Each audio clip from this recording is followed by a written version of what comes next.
আসসালামু আলাইকুম। আমরা অনেক দিন যাবৎ কোথাও ঘুরতে যাই না, তো অনেক দিন চিন্তা ভাবনা করতেছিলাম যে আমরা ঘুরতে যাব কোথাও, একটু মনটা ফ্রেশ করার জন্য।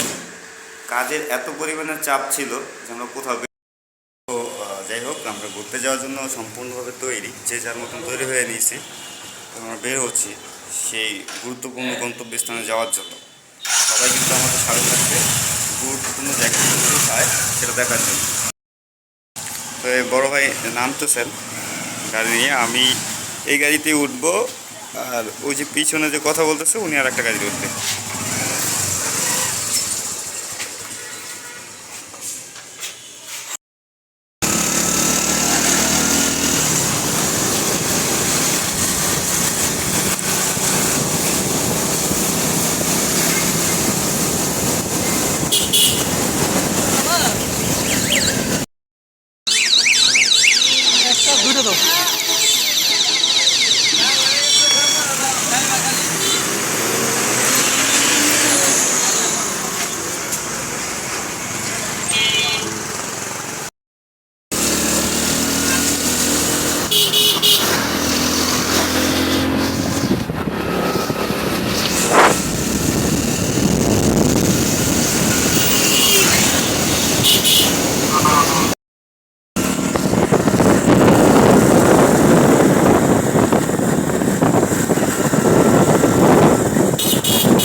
ওরা এত মানুষ খাই রে।